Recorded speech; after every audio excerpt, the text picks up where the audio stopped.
Yo, what is good? It's your boy Benny Gold, pouring live from New Management. I got a very special guest with me. Who I got with me? Boy, Uncle Ray, man. Ray in the building, man. Thanks for having me. I'm looking forward Most to it. definitely. Appreciate you coming through, man. You somebody, I got a lot of respect for in the game, as an entrepreneur and like essentially a jack of all trades is how I look at you, you know what I'm saying, in a way. But, go ahead and explain to people where you from, what you do, so they kind of get a feel for you, brother. Okay, right on. So, I'm originally from Detroit. I came down to Jackson to go to Jackson State. Okay. And after that, man, I fell in love with Jackson, bro. It couldn't let me go. I couldn't let it go. So, I've been here my senior year, Jackson State. I opened up Jackson's first urban hookah lounge. So, I lucky kind of brought hookahs to Jackson for real. Chemistry was here, and there was another spot off State Street. But as far as hip hop and hookah, did that for like 3 years. Worked at the radio station, 97.7 for a bit. Okay. Started with sales. We ended up selling like the sales record over there. Do marketing for small businesses and nonprofits. What that look like is everything marketing. Yeah. Flyers, commercials, advertising, consultations. If you need it done, I get it done. So I guess that's where the jack of all trades come in at. For sure. Where would you say like kind of like your starting, like what was the start like for you as a entrepreneur? Like what was that first thing you get into? Like you just brought up the hookahs. Was that like the first thing you started with, or did you try anything before that? So my entrepreneurship started early. Okay. I was 11, 10 or 11. I wanted to do a landscaping business, and my dad told me to ask my granddad if he wanted to give me a lawnmower. He made me do a business plan. So I did the full thing, the financial analyst, the market analyst, SWOT analyst, all that at like 10, 11. He ended up getting me the lawnmower. It was me and 4 friends. It was MWJ Landscaping. We cut grass, and then when it snowed, we shoveled snow. We did that for like 2 years. And then from there, I fell in love with being able to run your own show. Yeah, most definitely. Then in high school, I was the candy man. But I was different. Like I had employees. Like I had 4 employees. Yeah. Like, you different. It was serious. Because I definitely sold candy and stuff in high school as well, but I ain't had that much motion to be having employees. Re-up was on Sunday and Wednesday. It was 212.40. Dang. And shoot, it was 4 people. They had $50 bags. I had like a $75 to $50 bag. It was in their locker when they got to school, and they knew what locker to put it in when it was over with. They took their cut. And that was that. It was, man, full operating machine. Most definitely. You definitely seem like, because you started a landscape business, and not even, because it's one thing to just go out there and start cutting grass, but to write up a business plan and looking at analytics, and like you said, you was doing this at 10, 11, then high school, going into not just being a candy man, but basically being a candy plug, you know what I mean? For real. Yeah. So where do you feel like, that inspiration or that hunger came from? Like, do you feel like it was just always in you and it had to be tapped into, or was it something you just kind of developed out of nowhere? So the thing I relate to when I was 8, I had I think it was 8 or 9, I had a party in the front yard. They got the bounce house and like the cotton candy machine, and they was like, "What you want for your birthday?" And I was just like, "Money," because we had just opened the bank account. Like me, my sister, my brother, we all had like $13 in it. Our parents opened it up. And I was like, I want money. I got a bank account now. I don't know why that was my response, but everybody brought me money. And I want to say like, I had like $182. And then went into the account, and then your mama look at you and go, "Can we go to McDonald's? You got McDonald's money?" Yeah. Yeah. Matter of fact, I do. Let's spin the car around and take this thing to McDonald's. And I feel like that was my initial like, okay, if you got your own, then you ain't got to worry about what somebody else gonna get for you. And ever since then, it's been.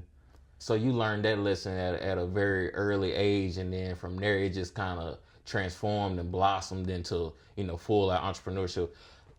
Being from Michigan, what would you say is the like? Well, I'm sure when you came down here, it was different. Michigan, Mississippi. What do you feel like was like the hardest things you had to kind of go through transitioning, living Mississippi life compared to being up in Michigan? Well, it was more or less the life of like actions and culture, outside of like not having my friends. Mm-hmm. So like, and it did have something to do with culture too. So like my freshman week, my friends at home and they partying down, they drinking Ciroc at the time, whoop the bell. And I remember we walked down the plaza through it was the Palisades then to the little store over there to get some Four Locos before we jumped in the car to go to the party. And I'm like, bro, we drinking Four Locos. I remember I was a freshman in high school and I went to a senior's like open house, and that was like the end of Four Locos. Yeah. And I'm like, bro, what am I doing? Like this ain't we supposed to be past this. I think I went back in the time map. Yeah. But outside of that, man, everything else pretty much the same. Like, especially now, like even I feel like then social media and everything wasn't as prevalent as it is today. Like not everything across the board happened at the same time. So it ain't. Most definitely. And speaking on, that with social media, and you do a lot of marketing and things as well. Is social media where like you mainly at with that, or like how does your kind of like, without giving all your game and your recipe out, but what kind of like your marketing strategies and stuff when you want to, help, try to grow a small business or nonprofits? Okay. No, you definitely gotta use social media because it's the cheapest option. And you control it. And the analytics are documented right there in your face. I done did TV, of course did radio, did some billboards, but everything today's age, communication is done on social media. Right. So even you do a billboard, you doing the billboard, but you want to lead the conversation on social media because you put a billboard up. So, I mean, social media, I ain't gonna say it's the end all be all. You ain't gotta be on there because I know some businesses. Now, I work with some businesses that don't care to be on there. And as long as you build that word of mouth rapport, word of mouth is still king, but social media is a collection of word of mouth. And then mass media is controlled word of mouth. So if I can go on Fox 2 and get all the Fox channels to talk the same way, then everybody gonna think the same way that's watching Fox. So most definitely. Do you feel like, because with radio and even TV, do you feel like social media will eventually overtake, all of those other media forms? Because to me, I feel like it will, but it's just a matter of a timing type thing. I'm gonna say no, because the people that got the money control the media. If I control, I mean, it's only, like I say, it's only 4 players for real. So if I can control, like Fox, it's a Fox on every TV. Definitely. So if I can get everybody on Fox to have the same narrative, I get everybody on NBC to have the same narrative, that no social media person will ever have that range, that reach to change the whole in one situation, 1 week, pretty much one day. You done seen the clips where they piecing all the scripts together from different channels saying the same thing. That's part of controlling the marketing and media. So they'd never let that whole thing go. Even on social media, it ain't nothing to shelter what gets showed out. It's still control what we want to see. Most definitely. And sometimes I feel like that be the biggest problem with social media, the censorship sometimes, the shadow banning and things like that. But you brought up something, really just like important as far as, with Fox and NBC, they already have that control, Right. So it makes a lot of sense of what you said. They ain't gonna relinquish it no time soon. Exactly. But with social media, how can somebody, let's say if you were back at your beginning stages, what piece of advice would you give to yourself or upcoming entrepreneur about using social media the right way? You gotta document everything, man. Set a camera up, and content is king. If you ain't documented, it didn't happen. One thing personally, like I didn't document stuff. I ain't never been loud, ain't never been boastful. My mom is still humbling me to a fault. But if I was documenting what I was doing and the amount of people that I helped and the transformations in lives that didn't happen, I wouldn't have to continuously repeat it to the new person that's sitting down. I'd just be like, here's the documentation. I got you. So showing that body of work. Exactly. No matter what you're doing, if it's podcasting, if it's cake making, Like, you ain't got to prove to me that you can make a cake if you got 44 cakes on your page.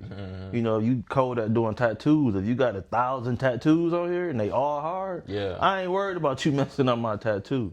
Definitely. So documentation and putting it out there. Like, people will document and not share it and be like, that's not worth it, man. Everything in your journey is worth it because that's who made you who you are. So you don't know what's going to resonate with the person that's going to be your next customer. So for you, it's just like basically just keeping that camera rolling. Yeah.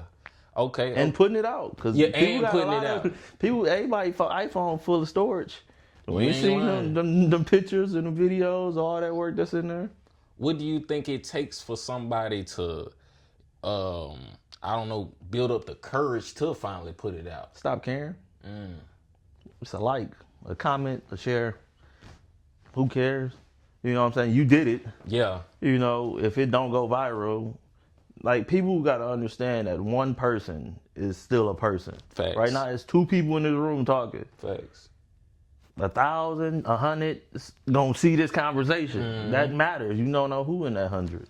Exactly. Now, you know, hundreds of thousands is. People got to stop thinking if it don't go mega big, then it don't have no way. Millions of views and whatnot. But I think it's just it's the fact that you on social media all day, and I think seeing other people do millions of views, so you know that comparison kind of comes into play. But in reality, I feel like, you know, it's just like if 50 people came up to you in real life and said, "Hey, I like your shirt today," you'd be like, "Man, I might wear this shirt tomorrow." I got it on, man. Exactly. But if you on Instagram and you only get 50 likes, and you scroll down, you see somebody got 500 likes, you get to thinking, "Oh man, you ready to delete, hide your likes, and do everything like that." But on that note, it's a lot of content makers, YouTubers, whatever, that's $3,000 to $5,000 video view people that's putting out multiple videos that's making money as a content creator. Most of that. So you don't have to have the 3 million view videos just to make your money. So them 3,000 to 5,000 view video people is out there at a massive amount. Definitely. So you just got to be consistent and get your core base, you know, and keep rolling. Because, you know, the more you put out, the more I can fall in love with you. If you only say hey every 3 days, I ain't even gonna ever care for you. Nah, so. That's facts. That's facts. So let's kind of give though, because I want everybody to know kind of a little bit of everything that you do. So for sure. if you could kind of, because I know you kind of manage as well and dabble in different things. So kind of just go into that, like as far as are you currently managing anybody? No, and I'll consult. Okay. I was only one person's actual manager. That was my boy Jabari, Six Solo, and I was just his road manager. Because one thing about managing somebody, man, I don't want to manage nobody. That's you literally managing that person. Like, seriously, though. Eat, sleep, go to work. But I was his road manager for like a year or 2. Man, we had some times. That was my man from high school. Like, we been hella cool. Okay. And he had a following. And I was like, bro, people will book you. And he was like, man. I said, if I make the flyer, you know, will you post it? He was like, yeah, if you made the flyer, I'll post it. So I actually got somebody to make the flyer, sent it to him. He posted it. Emails came in. First gig, $1,500. We was in Orangeburg, South Carolina. And I ain't know too much about managing. I'm Googling contracts. And I didn't know where I got $1,500 from. I was just like, all right, well, $1,500. It was like, bet. I'm like, all right, where you sitting? I'm learning as I'm having the conversations with the people.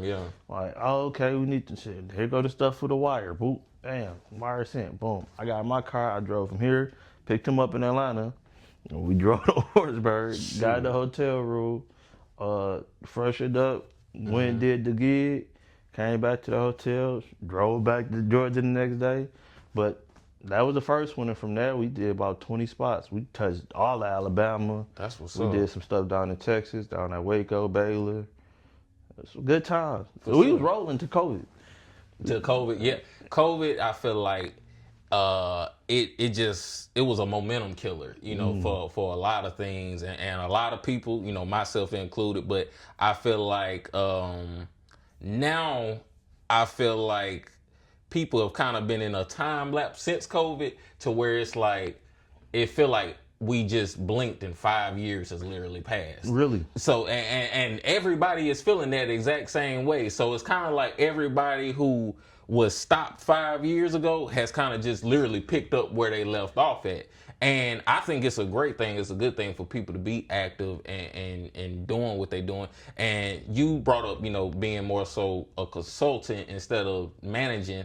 Do you feel like consulting is just a better speed for you, so you'll be able to still, because like you said, managing somebody is taking care of them breakfast, lunch, and dinner. Do you feel like just being a consultant will help you literally manage yourself as well, so you don't burn out on one person and things like that? Yeah, I mean, most people don't need management. Like, management is when stuff is coming in already. If stuff's not, like, that's what you manage. Like, with him, I wasn't telling him what to do. Emails came in, I handled that part of it, and then we went out to the gigs. That's management. Managing business. Right. People want coaches. I got you. To teach them to be a better artist, a better player, a better, coaching costs. And, management is per, percentage based. Right. So if you ain't got nothing coming in, I can't be your manager because it's no money coming in for me to be paid to do the work. Exactly. Now, if you need me to coach you to where you can get to the point to where you need a manager, that's when you pay me. Most people ain't got money to pay for coaches, so we could just consult. And for me, consulting ranges from like what it looks like. I like helping people, bro. So it's hard for me to sit back and be like, I need this or I ain't telling you nothing. I mean, it's people that'll call me and I'll be like, all right, bro, what you doing tomorrow, bro? Let's go get my lunch, bro. We can chop it up over lunch. Most definitely. Most definitely. So I got to get something for my, I feel you. Just something to compensate you for your time. Yeah, and it ain't even like me wanting like, I need this. Because if I needed it, like on some like, you owe me this and I don't want to tell you, you've had to pay. Like if I don't know you at all and you ain't never did nothing good for nobody that I know, bro, I need my bread or we not really talking.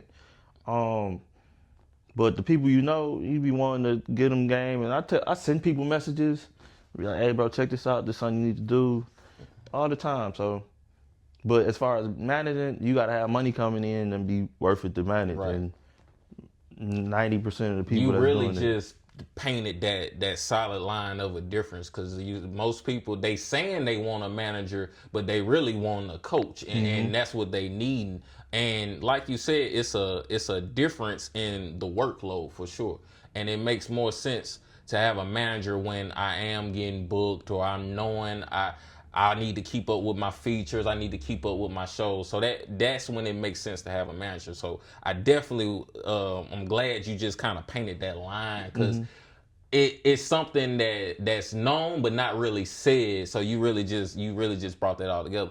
But let's speak on it to some of the your platforms, because I know you have your own podcast as well. So I just wanted you to kind of go into that. What got you started into doing it? This podcast per se, and just go from there. Okay, so I got 2 things going on right now. 3. First thing I got going on is Voices of Mississippi, and that's just people need a voice, and it's a lot of unsung heroes. Like, we know the people that are the celebrities in town, but it's a lot of people that aren't getting recognition for what they do. So I wanted to spotlight those voices in Mississippi to put the word out.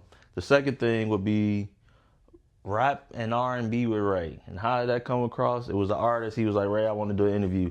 I'm like, all right. I can't find nobody to do an interview. I'm like, all right, Ray, can we just sit down and do an interview? I'm like, all right, we could do that. Okay. And then from there, I'm like, well, this was kind of dope. Like, I could do this. Like, you know what I'm saying? Let me kind of follow it. So that just kind of was placed in my face. For sure. The other one, At the Crib, it's a DJ platform. One, it's expensive to go outside now, man. Facts. Like, not for real. It's expensive. And like, I didn't kind of have chilled out from it, but I'm like, man, I want to get back out. And I go out and I got to pay $10 at the door. Drinks is $19. I'm like, man, I just spent $30 just to. Just to walk in here and get a sip. I'm like, yeah, I want to be outside, but I can't get y'all $1,000 to just walk through the door type Every week, vibe, you know what I'm saying? That don't make no sense. I get 3 drinks, and I'm at, if You I done. eat, I'm at $100, and I just came to kind of be around people. Right, just to have a good time. So, man, it was times before when I was in school and after school. When we used the house to have functions and give people an outlet to have a good time, it's a stressful environment we in. Sure. And so that's where At the Crib came from. DJs, a lot of DJs, I feel like DJs don't get the recognition no more. With the club changing to the section only situation, people don't really get to move around and party no more.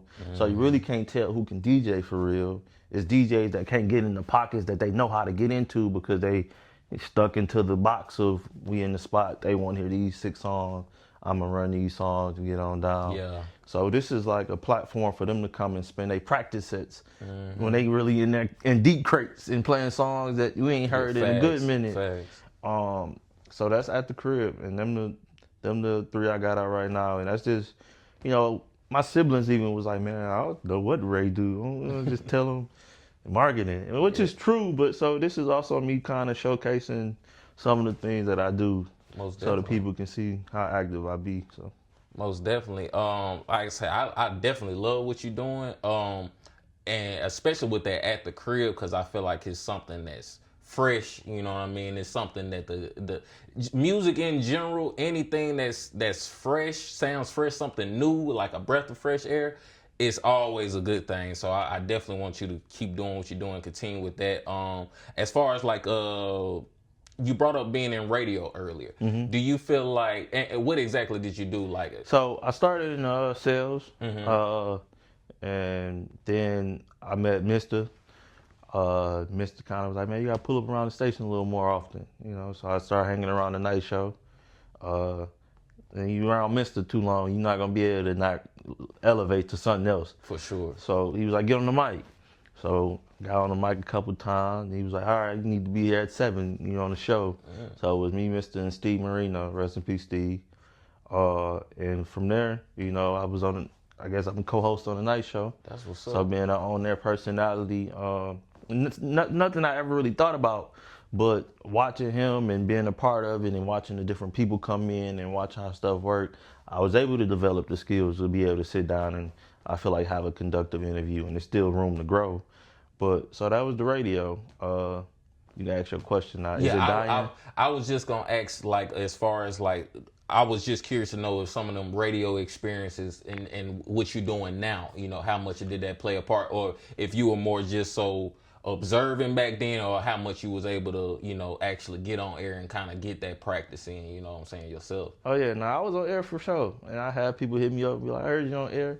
And they also talk about some different things like your monotone and stuff. You just be chilling, so it's stuff that I took in that I'm still working on and listening to myself now more so, talking more during the podcast and stuff like that.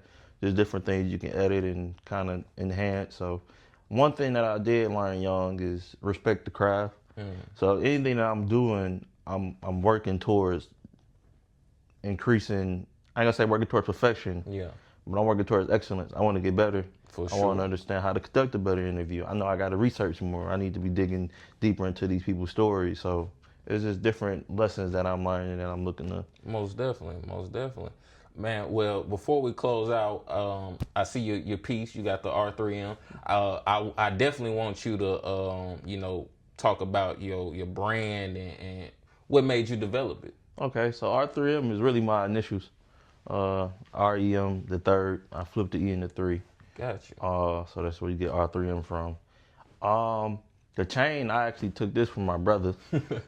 He had grabbed one and he got A&M and then he got his nickname under it. Gotcha. So mine is R3M and then Uncle Ray.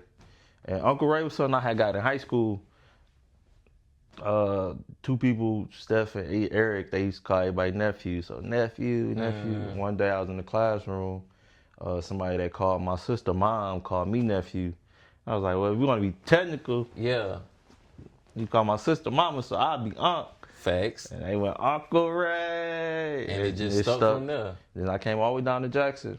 And I was in the dorm one time, and Lucci and Zach and it was about to have the first party in the Palisades as after Jackson State got it.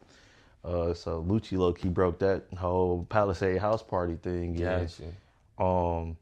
It was BT that came to campus. Okay. When they had came. They had brought a couple artists and everything. But I was like, who y'all got doing the music? And at the time, like the summers, my freshman year summer, I was doing house parties back home, and I was DJing off the iPad jacks they gave me. Got you. That was crazy too. But I was like, all right, so I'm in there playing with it, and there was a thing that you can record drops on. And Lucci was like, oh, you can record? DJ Uncle Ray. And I said, what made you say that? He was like, bro, I just feel like Uncle Fit. And shit, at that point, he was you like, been Uncle ever since. Ever since, man. So I've been riding with it. So. No, most definitely. But R3M, is that still what is that like the umbrella for what everything is under? Yeah. R3M is pretty much what everything is under. I do the marketing stuff under R3M marketing. From my experience with the lounge and the Department of Revenue, R3M Marketing Group is a sole proprietorship. It's a doing business as, it's not an LLC. Got you. Just a little game on that, like they tell me. If you don't have employees underneath you, then there's really no need to have an LLC, because once you have an LLC, you incorporate it, so you operate as a business, so you don't have income, you have revenue. When you have revenue, you have to deal with the Department of Revenue. Facts. So as you deal with the Department of Revenue, you got sales tax, you got corporate tax, you got franchise tax, all those have to be paid. Facts. You know, and if you don't have employees, you're not really necessarily operating in the need based of having a corporation.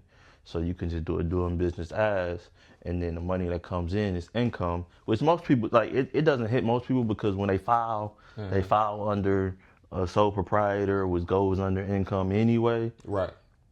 But if the Department of Revenue wanted to go after their business and be like, you ain't paid our corporate franchise tax and sales tax, so we need our money, they legally could. They just leave them alone because they most of the time too small, and you know they dealing with some big fish. You know. You're right. I got you. So, but yeah, that's under doing business as, and yeah, everything kind of fall into that for real. For sure. I love when anybody talk business, because I feel like, go ahead. Now I do got a job. Okay. So you don't disrespect the 9 to 5 either. You're an entrepreneur with a 9 to 5. And this is why I wanted to make sure I spoke on it. Most definitely. Bro, 9 to 5 is the GOAT. 9 to 5 is the financial company for your business. And I didn't go that route. You know, if I would have, man, life probably would have been smoother. I mean, my life been a luxury, and I enjoy it, but understanding what I knew after I got the job and was like, they paying me no matter what, you know what I'm saying? Because entrepreneurship, man, you grind for every dollar you get. You have to. You know, so I encourage everybody to have a job. First off, that helps also with, so when you got a job, say you got a W-2 job, that money comes in. You want to do a podcast studio, right? So you use your money from your job. You get a DBA for new management podcast. So the money that come in from your job, you spending money. You got your backdrop, you got the chairs, so when it comes time for you can lose money in your business for 3 years. Or that's still a business. In your business for 3 years. So when you come over and spent all your money from your job, but you write it off, so when you get your taxes back, you either don't owe nothing that you paid in, so now you get a refund check. Right. For the money that you paid in from your job. Facts. And now that's another $2,000-$3,000. Exactly. And you do that for 3 years. So now you done decked your stuff out from your job without having to pay, that $2, $3, $4, $5, $6, $7, $8, depending on how much you making, $1,000 that you paying in taxes. Right. It's coming back to you to build your dream. Facts. And if that's not a financial institution, then I don't know what is. No, for real. That's something right there. Even now, I'm taking in this game like, because you're dropping gems right now. You can't get no loan without a job. Facts, though. Facts. You making a job, you got good credit. For a business, it's 2 years tax return. For a job, it's your last 2 to 4 paychecks. So in 2 months of working, you can go get a loan and use the loan to enhance your business or elevate whatever you got going on. You need 2 years, and now you got to make money without having money. Right. Because in the first 2 years, you ain't got no money. That's why you need the loan to be able to operate. Exactly. And that's usually when most business are going to struggle or not succeed. Because a lot of people say it takes 2 to 3 years before your business starts making money. Exactly. Anyway, just getting it off the ground. But you just basically dispelled all them 9 to 5, bad this and that, go chase the dream, where you can have a 9 to 5 and chase your dreams. But I think the problem with people is they just too lazy. So it's like either I'm going to have my 9 to 5, go to work, then just get home, not do nothing but watch Netflix and eat, which most people do, or I could try being an entrepreneur and I might make $200 on Monday, but I might make $0 on Tuesday. But I think it's just like you said, like you just said, people thinking that the 9 to 5 won't work, but you just named out plenty of ways that it could work, and it worked for you. Like you said, let it fund your dream. And to add on to that, I drive Uber and Lyft too. Side hustles all day long. You got free time, monetize it, and then understand the alternative benefits to it. If you got free time, monetize it.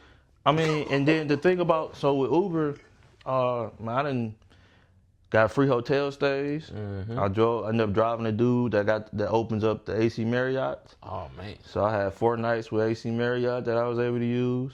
They had the cannabis convention down here. I ended up driving some people that operate out of Denver. Damn. Just coincidentally, in 2 weeks, me and my friends was going to Denver. That's crazy. So they was like, man, Ray, you got to call me when you get there. You know, I'm thinking nothing of it. I get there, I'm going to try. I'm a sales, bro. I can take a no. Yeah. You know, sales will teach you how to take a no. So I call, boom. What up, Ray, y'all here? I'm like, yeah. He was like, what y'all got planned for tonight? I'm like, well, nothing really. He was like, all right, y'all want to come out here? It's perfect timing. He said, we having steak and something. I said, oh, okay. Well, he dropped the address. Boom. We hop in Uber, pull up. Buffet of everything cannabis.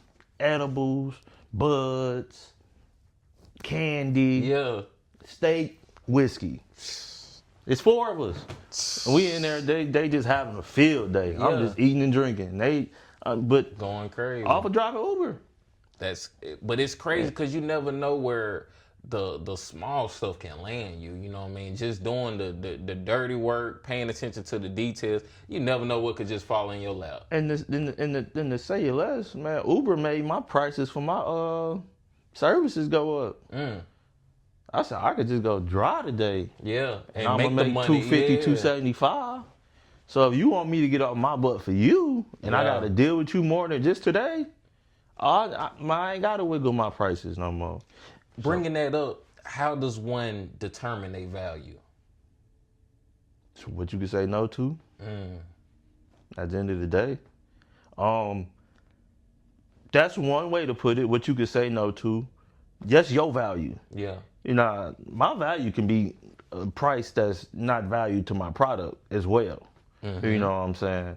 So not to say that. Your value individually is whatever you could say no to. If somebody bring me $20,000 and I ain't got to take it, I could say my value 50. Yeah. You know, somebody bring me $1 million and I'm like, I need 1.5.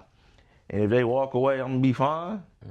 You know? But that don't mean I'm worth 1.5 either, you know. For sure, I definitely. So determining that value is different, and I would always be able to put that out and bet on yourself. For sure. You know, you go put your money behind you, you get you a case study, or whoever you get a case study from, and that's how you determine.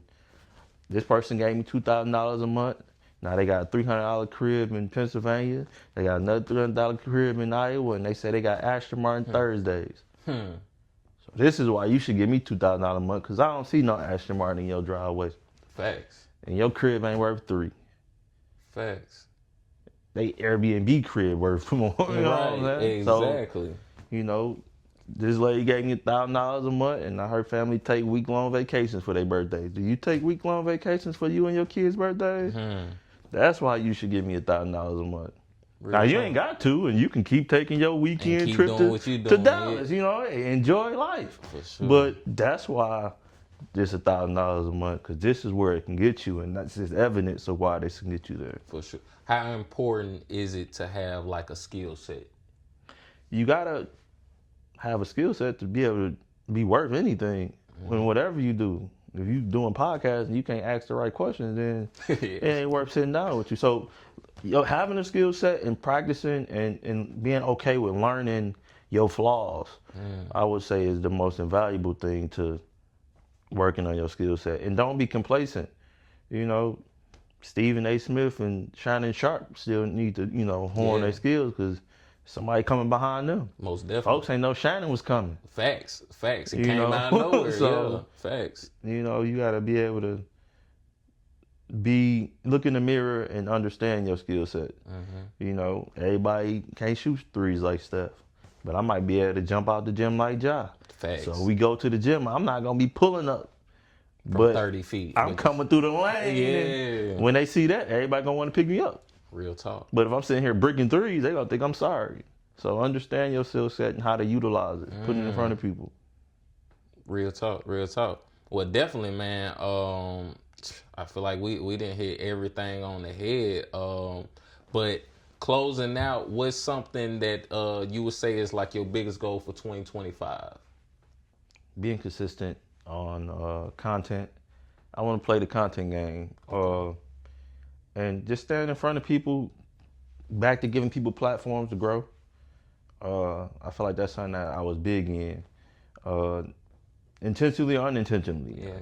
I gave a lot of people their first starts, and they was able to level up to the next level. And I'm cool with being that platform step to, I call it a trampoline, because once you come in my platform, yeah, and you know what I'm saying, once we can work on you and grow you to that, I like that's my goal. It's to get back to being that trampoline. People can come visit, boom, take off to the next level. Most definitely. That's dope, man. Well, closing out, let them know where they can follow you on all your social medias, man. Okay, y'all can follow me on Instagram at Some Call Me Unc.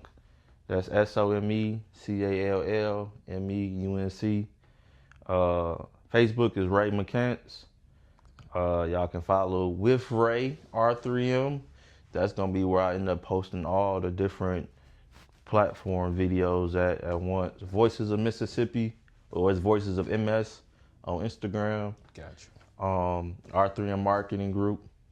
I got some more stuff in the works too, man. We're gonna start dropping the Marketing Minute, Riding with Ray. Okay. That's gonna be it's monetizing everything. Monetizing everything. Like you just said, take your free time and monetize it. And take what you doing and remonetize it. Ooh. So Riding with Ray is gonna be me recording Uber rides. I got that situation set up. I'm gonna start piloting it and seeing how it's going and go from there. And then Referee Ray, I umpire. Okay. So baseball and softball. So Referee Ray gonna be. You jack all trades for real. Man, it's money out there, and you do stuff you enjoy. Like driving is like therapeutic for me, so it's not really like, for sure. I'll take a road trip quick, so that's the same thing of driving around the city. And then, rationalizing. Most of the people want to work, you know what I'm saying? So it ain't like, I'm not saying they wouldn't get to work if I wasn't driving, but that's an easy way for me to rationalize it. It's therapeutic to me, and half these people going to work or trying to get home for work, somebody. So that's that. Umpiring, I play baseball, football, basketball, but that keep me close to the game. Still having that love for sports and everything. Pouring back into it. But you're doing it, so why not see what can happen in the content space? Most definitely. People either gonna like it or they're not. So far the video's been getting great responses. And I'm gonna just keep giving it to y'all. If somebody wanna work with me, let me know. We rocking, Just be ready to work. You know what I'm saying? Benny hit me up, 3 days ago? Man, we ran into each other last Friday. And within a week, we got this done. You know what I'm saying? And this is a true man of his word. Like, when he say hit me up, I'm flexible, we can make something work. He meant it, and we definitely got it done, man. Sure. So I'm going to make sure all his social medias are down below. Y'all make sure y'all follow my boy, Uncle Ray, man. Appreciate you coming through. No doubt, man. Man, it's been New Management. We out. Peace. Make sure y'all follow and subscribe. It's free. It don't cost you nothing.